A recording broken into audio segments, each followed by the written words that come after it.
Hello there everybody, Sam Strains here, welcome back to the Railway for the very first review of 2019.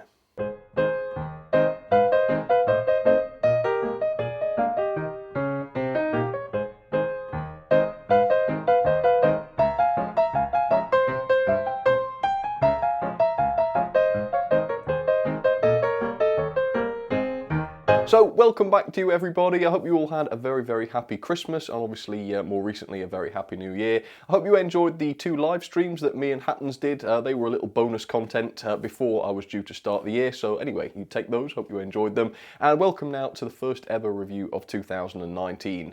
It's going to be quite an interesting one today from a manufacturer that I've really not looked at very much stuff from. So here we go with the first loco. It is this. As you can see, first of all, this is a Dapol locomotive. And as I say, I think this is only the second ever Dapol loco that I've ever reviewed. The first one was O-Gauge that Dan, my friend, bought over. It was the O-Gauge Ginty. So this will be the first ever double O-Gauge Dapol product, or at least locomotive. I have done the mega boxes, of course. But the first locomotive that I've ever unboxed by Dapol. Now, this is a beautiful little 040 tank engine, something that's been very popular at the moment. It's known as the LSWR Class B4, and I believe Dapol bought this out for the first time, I think last year. I think it was in about May 2018 or something like that. Now, these are still in stock at Hattons, I believe. There is a link in the description if you want to pick them up. At the time of filming, there isn't very many left. I think there's only 4 of the DCC ready ones and about 6 DCC fitted ones. So if you fancy this, you might want to act fast. The price is pretty good, actually. I think the Hattons price is about £93, and actually that puts it right in the sort of same ballpark as the Hornby Peckets and of course the Hattons Barclay 040s. So we will see how this compares with those. But for the time being, we'll get this out and we'll take a look what it's like. So here we go then with the first ever review of 2019. Okay, so yeah, I'm looking forward to this. It's got the lovely Dapol packaging, very similar to the O-Gauge packaging, if I remember correctly. Nice solid box, so that keeps things safe. And you've got a sort of line drawing of the loco on the front of the box. But the box does a very good job of keeping the surprise of what's inside. So we'll have to put an end to that in a second and get this open. But first of all, let me show you what's on the end of the box. So this is 4S-018-002. I think that's the product code, so if you want to look these up, that's what you need to put in. This is the LSWR B4 040T, and the name is Caen. I think I'm pronouncing that right, and I think this is known as the Southampton Docks Brown. I think that's the name of the livery, and the running number there is number 90. So I think that's all I've got to say with the packaging. It's good packaging, nothing really to say on the back of the box, not specific to the loco anyway. So let's get this lid off. I should say that I've not had this out of the box yet, so this really will be my first ever time looking at the model. And for 2019, that's something I want to do as much as possible, because I think it's just, it's more exciting, isn't it, if you get in truly my first impressions. So what we have here is the owner's manual, it seems. If we just take a quick look, table of contents, let's have a quick flick through. First of all, yeah, it's all printed in colour. You've got lots of diagrams here. That's a little bit about couplings. Let's see here, DCC fitting. Oh yeah, you've got all of the exploded diagrams and things, as you can see. I think I did just glance there that it says there is no detail pack or accessories pack in this loco box. So that's, I suppose, is quite good. It means that for me, I haven't got to fit anything else.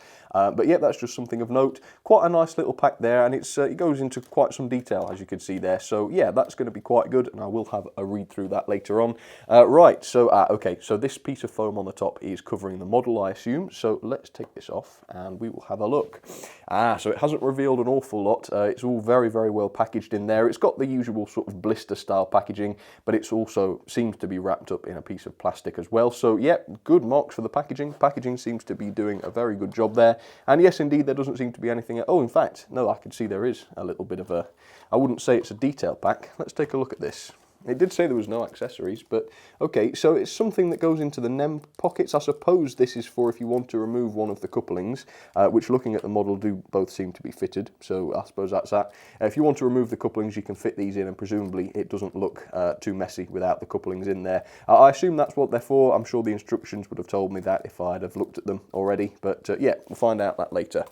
Right, here we go then. Let's take a look at what this thing is like for the first ever time. Caen, the LSWR Class B4. Oh, and there it is. And just looking at the top of it here, I'm reminded a little bit of the Terriers of the LBSC. It's quite interesting, that. Right, let's lift this thing out. Okay, So it's a little bit larger. I mean, I was saying earlier that it has the same sort of price point as the Hattons Barclay and the Hornby Peckett. It is a little bit larger, quite noticeably, than those, but also I would say it's a little bit lighter, which seems to be a bit of a contradiction in terms. You know, if it's larger, it ought to be heavier. But no, when I lifted that out just then, it didn't strike me as being particularly heavy. It's not criminally light, certainly. And yeah, just putting the, this is the weird part, putting the running board to my lip there, I can tell that that isn't made of die cast. So yeah, I mean, already that's a small step down from the Hornby Pecketts and the Hattons Barclay in terms of the construction. I think both of those, well, 90% of the Peckett was die cast, and certainly the running board of the Barclay was. Doesn't seem to be the case with this one, but aside from that, just look at this thing. It really does look very, very attractive, doesn't it? Instantly, you can see there's a lot of separately fitted work going on with this model, and we will take a closer look at that in just a second. But also there seems to be quite a complex livery going on with this. I can see a lot of lining, and just generally speaking, it's a very, very attractive looking loco, isn't it? I even love how the driving wheels are slightly further forward than you might expect, which leaves quite a lot of unsupported space at the back. That gives it quite an unusual look, doesn't it? So yeah, quite impressed with this on first glance. I do love the brown, by the way. It reminds me a little bit of Umber, the LBSC Umber, even though this is LSWR. But yes, I quite like brown as a general rule of thumb. So I'm going to stop waffling on about this. I will give you a little bit of history of the LSWR B4s, and then after that we will take a nice close look at this lovely thing, really. I'm going to say it's lovely straight away, up on the white background. So let's get to it.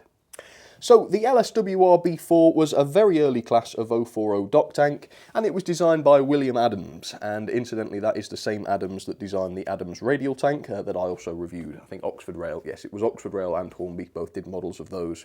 The B4 though was first introduced way back in 1891 when the first 10 were produced for shunting work in locations with tight radius track, such as Southampton docks of course, which I think is where Caen came from.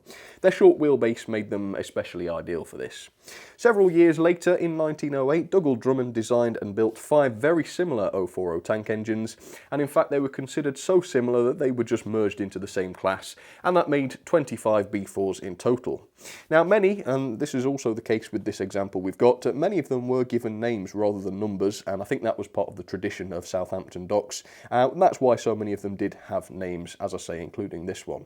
Now, Caen was also one of the first to be withdrawn and scrapped in 1948, yet some members of the class survived in service until 1963, by which time some had been sold and others had been scrapped. These days, only 2 remain in preservation now, that is number 96 and number 102, but notably Caen was not one of the preserved examples. Okay, so there she is then, Caen the B4 up against the white background, and certainly my first impressions have definitely been very, very positive with this. It is a beautiful looking thing. First of all though, for this section, I thought I'd better address just a few of my small misgivings about this model. Obviously, overall it is going to be a positive review, I'm thinking, at this point, but I thought some of the little niggles that I've got are at least worth addressing. So the first thing that hit me when I took it out of the box, as you know, is the weight. And I've done a little bit of investigation into that, and I've actually weighed this, and this weighs in at approximately 80 grams. Now, to put that into context for you, I also weighed the similar Hornby Peckett and also the similar Hattons Barclay 040 tank engine. Both cost similar amounts and both have been released around the same sort of time. Now, both the Barclay and the Peckett weighed the same. They both weighed in at 120 grams, which is considerably more than this B4. And I should also say that they are also considerably smaller than this B4. So in fact, this model here only weighs 2/3 of the amount that the Peckett does, and the Peckett is in fact cheaper than this.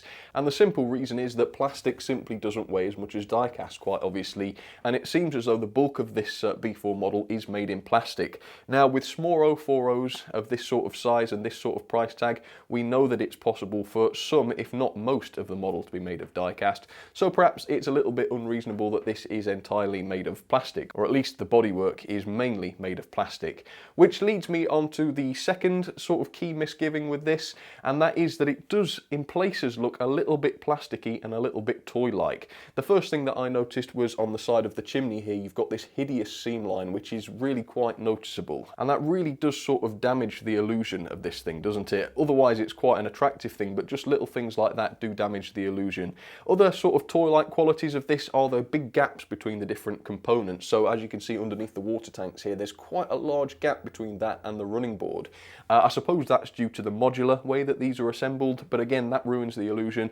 And there are other components which have large gaps. The smoke box door, for example, just under there, again, between that and the running board, there's quite a big gap. And even the little toolboxes at the side of the smoke box there is a gap between those and the running board, and that hasn't been the case with other locos. I know it's difficult with such tiny models such as this, but again, those little things do spoil the illusions. Now, funnily enough, the one thing that doesn't look quite cheap and plasticky is the separately fitted parts. As you can see, you've got this small assembly here on the side of the smoke box, and also the whistle just in front of the cab. Now, these are also made of plastic, which is a shame on the one hand, but unlike with models from other manufacturers, these at least do look metallic. I don't know what they've done to them to make them look this good, but they certainly do look metallic, and I was really having to feel them. In fact, I'm not 100% convinced that they are plastic. I think they are, but it's not 100% clear, so that gives you an idea of how good they are. Even the handrails as well, I don't think they're made of metal. They certainly do feel quite plasticky to the touch, and you can see the little mould lines on the little holders that hold the handrails. But nonetheless, they do look reasonably realistic. So, you know, the thing does look a little bit plasticky, a little bit toy-like when you look at it close up, but overall, I don't think aesthetically it's too bad. I think it looks pretty decent. So let's take a look at some of the paintwork then, shall we, which has at least been done very, very well. The lining here on top of the boiler is done to a high standard, as it often is with modern manufacturers, but it's also nice to see that Dapol is more than capable of representing that on their models. And also the lining on the side of the tanks is done to a high standard, as is the lettering Caen there on the side. So that's pretty good. Around the back you do have the running number, by the way, as well, 90. That's where the running number is. Quite unusual, I thought, but obviously on the side of the cab there's not a lot of room for anything really, apart from a small amount of lining, but you do also have handrails on the side of the cab there too. Now we might as well talk a little bit about the separately fitted parts as well, because there seems to be quite a lot. I've already talked about the whistle and the different bits of pipework, but also on the top of the tanks you can see there's quite a bit of detail there. The little tank caps where you'd fill the water in, they look pretty realistic, don't they? They almost look as though they would open. I'm not going to try because I don't want to damage it, but yeah, they do look pretty realistic. And then just behind the dome, you'll have to excuse my ignorance because I don't really know what it is. It's not on a lot of my models, but you've got this device here which appears once again to be separately fitted. And again, yeah, it's a nicely moulded piece. Plastic again, I think, but you know, not terrible. And then the front of the smoke box door as well looks pretty realistic. The smoke box dart is also separately fitted, I think. Once again, it appears to be made of plastic, but it is painted up quite nicely. And then the buffer beams look reasonably good as well. The buffers are quite fascinating looking because they've got little holes in the centre of them. I don't think I've seen that before. Not 100% sure on why that was. Maybe that's just due to the way that these were made, possibly. I'm not too sure. Maybe it was a way to strengthen them. But the buffers are sprung, as you can tell. Let me just demonstrate. Yep, sprung buffers, so at least that is one really good high quality feature. And as you can also see, we do have the vacuum pipes fitted already, and the instructions mention that there is no accessory pack with this. And not to mention the cab, and we mustn't forget the inside of the cab. It's difficult to see it, but that hasn't stopped Dapol from going all in and you know, giving this cab a full paint job. So that looks fantastic. I will do my best to get some decent shots of that, but I apologise if you can't see it too great. And it's also worth mentioning that the cab does have 4 glazed windows. There is glazing on I think every window on this cab. It's not always very well fitted. If we look at this one on the back left, you can see that it is sort of sticking out a little bit. It almost looks as though it's designed to open, but I don't think that's the case. I think it's just not been put in properly. I don't want to mess around too much with that, but if it does pop out of there, I think I will have to fix it.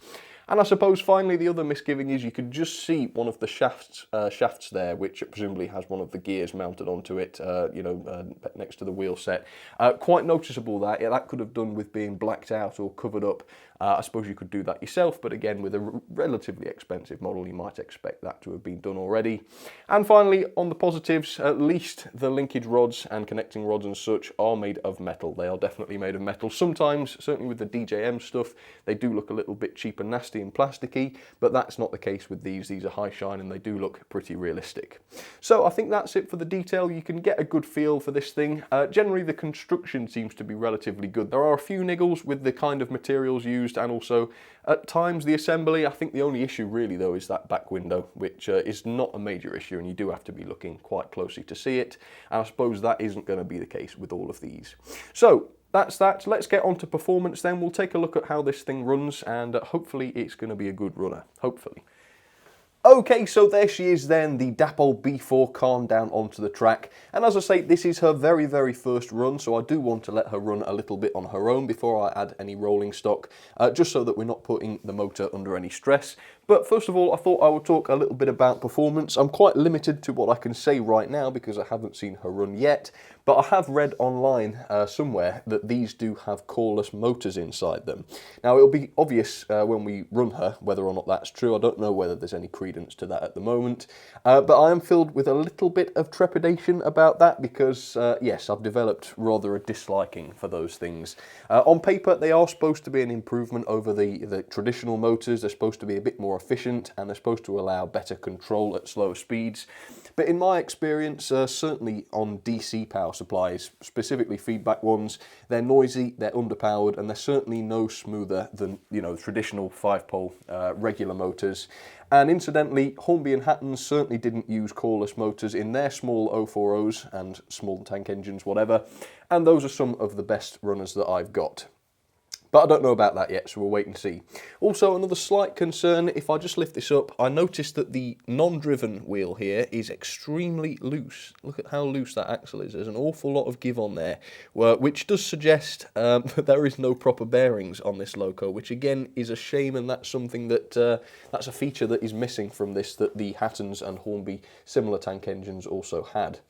I haven't checked that yet. I certainly can't see any bearings on the wheel set, but I will take this apart later on and have a quick look. But for now, not a lot else to say really. There's only 4 wheels on the model. All of them pick up, which is exactly what you'd expect. But for now then, here we go with Caen's first ever run. Let's give her a little bit of juice on my HM2000. Here we go. It's buzzing. And now it's moving.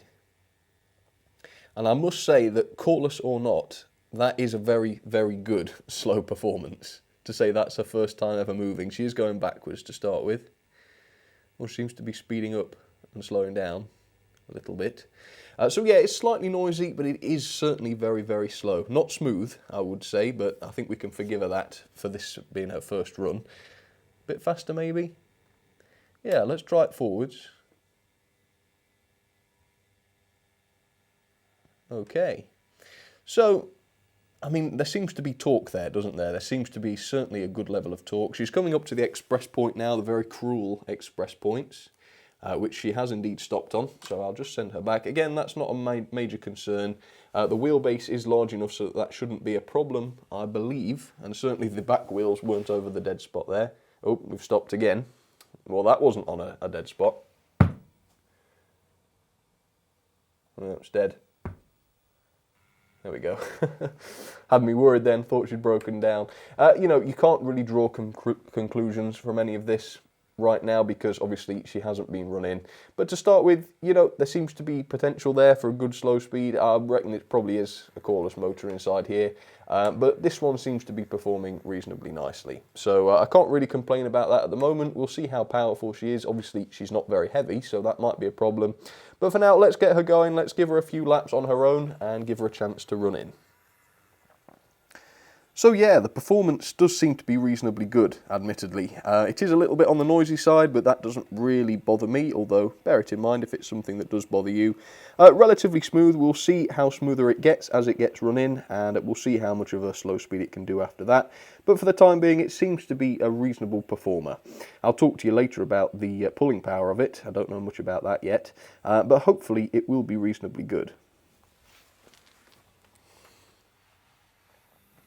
So yeah, I'm actually pleasantly surprised when it comes to the performance. I think this is probably the best advocate for coreless motors that I've seen. It's certainly not overcomplicated as the DJM stuff is, at least mechanically speaking. And so yeah, it does run reasonably nicely. I'll be back in a little while then after this has had a chance to do a good run in, and we will test her pulling power and see what that's like. So just a quick addendum to add in at this point. Earlier on I suggested that there wasn't any sort of wheel bearings on this wheel set, but that is unfair. There is actually a set of bearings on this. You can even see where they go there. They are a little bit on the sort of close to the centre of the axle rather than towards the outside, which I assume is why you've got so much movement on there. Don't know why you need so much movement, because there's no left and right, look, it is purely up and down. So as a roller coaster car, this would be great. But for non-banked layouts, I can't understand why that would need to be the case. Okay, I am back. It's been a little while since I last talked to you, and she's done a good 30 minutes in each direction now, running in. So I'm satisfied now she should be up to her best. It says in the instructions that no oiling is necessary to start with, and you only need to do that after 100 hours use. So I think we should be okay on those grounds. So for now, let's do a little bit of a test and see if the slow speed is any better, see if it's any smoother. There we are, we'll leave it at that, and keep an eye on the actual speed of the thing, see if it fluctuates. It seems not to be doing. It seems to be a lot more controlled now.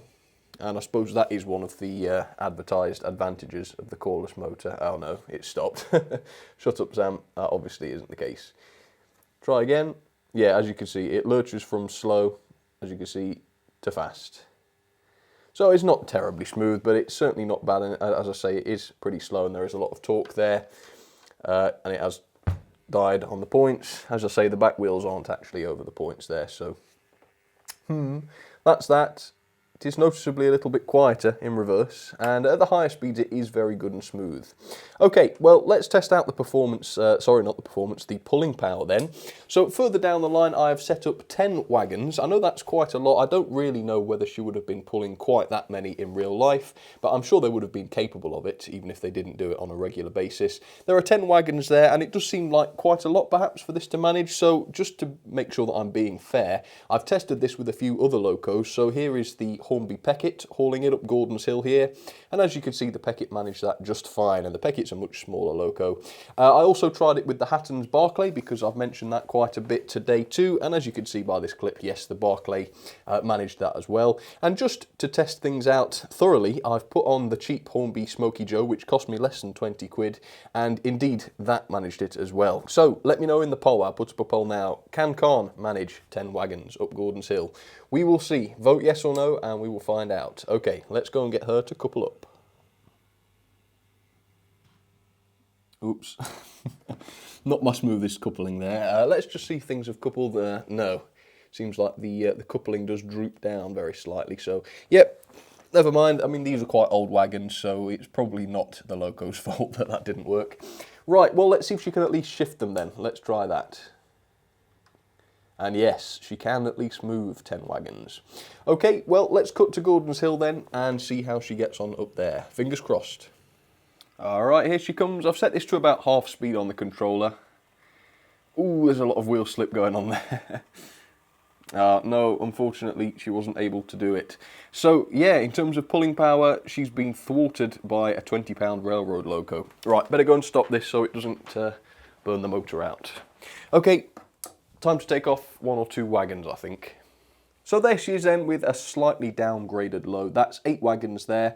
And yeah, I said it at the start, didn't I? The first thing I said was that, oh, it's pretty light. And sure enough, that is to the extent, really, where the performance is affected. So it's a shame. I reckon Dapol probably ought to have known better than that, you know, to produce such an underpowered and such a light loco. But at the end of the day, you know, for small shunting duties, which admittedly this thing would have been used for, 4 or 5 wagons is going to be absolutely fine, sort of regardless of how much they weigh.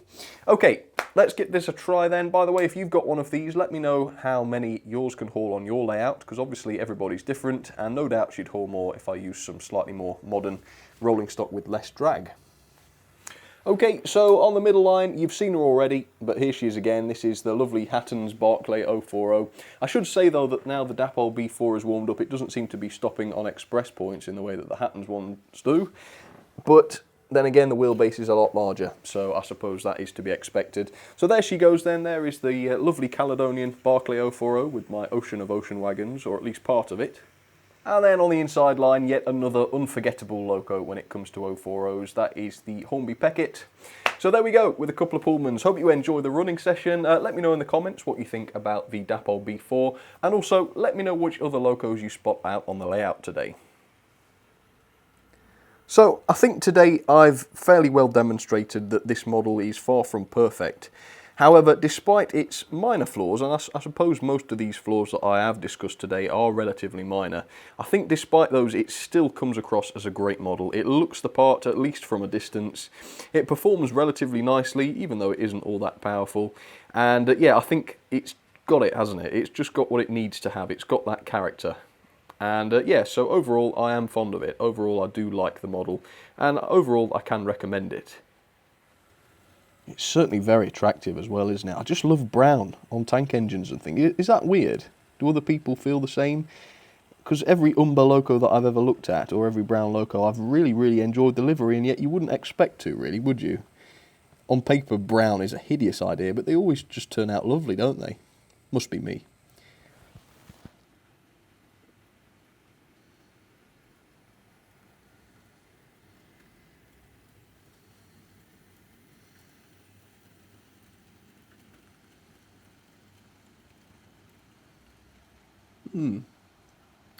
I can feel another 040 running session coming on though, what do you reckon?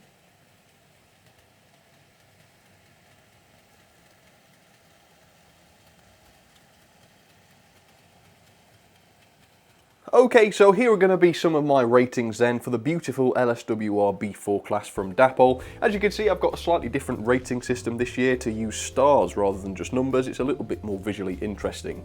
So detail, I've given it 4 out of 5. I think the actual detail itself was very good. It had the painted cab, lots of separately fitted work, the works really. But I think it was the attention to detail that let this down. There are big gaps in the bodywork, there are seam lines which really didn't ought to be visible, and also small parts of the mechanism that are visible which didn't really ought to be. So I think I've given it a 4 out of 5 there, and I think that's quite reasonable.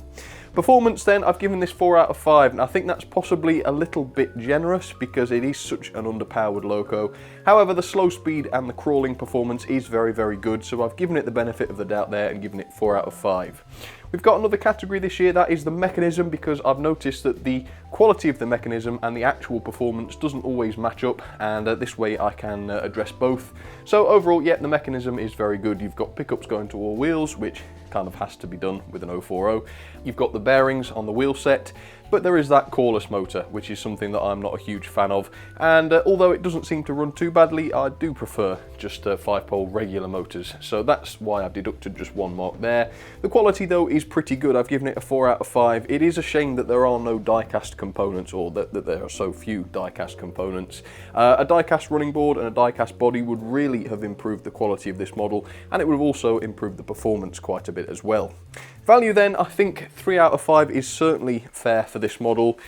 Initially it doesn't sound like too much of a bad price, but then when you compare it to what else is here on the market, the Peckett 040 by Hornby and the Barclay 040 by Hattons are just handy examples because I've got those in my collection. But if you could take anything else with a similar sort of price point and compare it to this, you almost always find that you get more for your money elsewhere. I think the best example has to be the Hornby Peckett. It's cheaper and yet it's almost entirely die-cast, and it's one of the best runners I've got. So yeah, the value for money, it's not bad, let's be honest here, it's not terrible. I've given it a middle of the road there, 3 stars. Overall then, that is 7.53 out of 10, definitely a good loco. I certainly like it and I can recommend it. Just take heed of the small shortcomings that it has. Let's put it into the ranking then. It's a new year, so we start with a new ranking. There it goes, first top of the list. A relatively easy score to beat, but there are some poor models out there too, so we'll have to see what happens. Okay, let's have some more running.